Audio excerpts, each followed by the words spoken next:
Brethren, we are very privileged to have God's servant with us, Reverend Mosy Madugba, and his very amazing wife who has stood with him all these many years.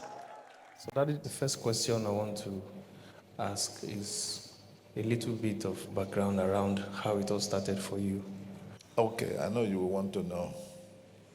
I'm a pastor's son. My father passed away when I was very young. But before then, he had introduced me into the ministry. I've been in the ministry for the past 53 years. When I was in primary school, he would make me fast for 3 days before every major exam.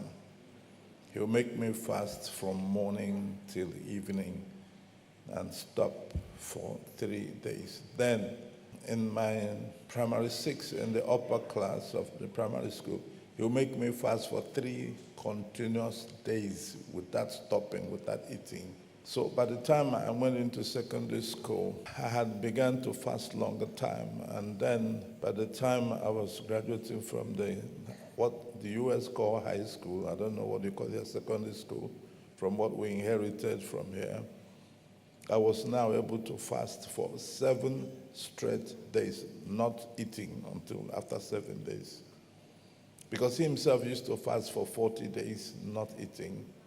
My mother used to fast for 10 days, not eating. My grandmother also would fast for 10 days. And they're all very prophetic. You walk into them and tell lies, they will wait for a few seconds to see if you will correct yourself. If you don't, they tell you why you came and the correct thing you're supposed to have said.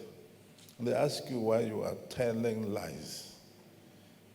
So that helped me because when I was in secondary school, there were these winds of distractions.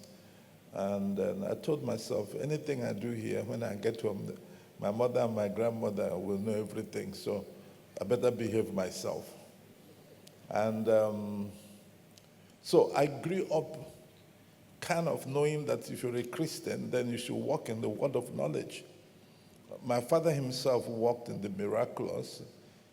People would bring dead people, all kinds of people, to our local church. And then he said, I'll tell them to put them in a room. When he comes back, he will pick them up. So I told myself, if this is Christianity, then I rather do it the genuine way. Sorry, Daddy. As you said, pick them up. You pick them from the floors. They will be bringing somebody who is sick, who dies halfway, because the juju priest, fetish priest, had told the owners that this one is dead. They should carry away. And it is when he tells them or that she tells them to carry away that they bring them to church, because they believe that the God of the church is very slow. So Satan is faster to respond to them. So they will first of all go to the fetish priest to get healing, to get deliverance. And then when the devil fails them, then they now come to church. So on their way to church, some of them will die on the way. But they will still have the courage to manage to get to church. And so there's this woman, they bewitched with 30 spirits. Her body folded into her personality, her body. And so they were close to the church when she died. And they came to me, and we were playing soccer. And so I took them to a guest room and put them there and asked them to keep the cups there.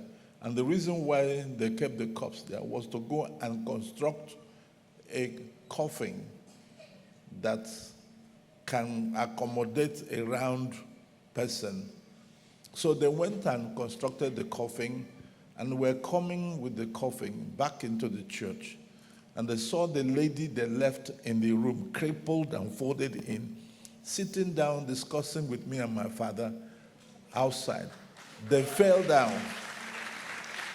They fell down with their coffin and ran and were screaming. People asked them, what's your problem? They said, 3 ghosts, 3 ghosts. And I'm like, am I also one of the ghosts? So people said, okay, let's go and see. People who know me and know my father now began to come straight to us. And then these people said that you are ghosts. I said, I don't know what's wrong with them. They said, okay, what of the third person there? And so the third person didn't know when she came there.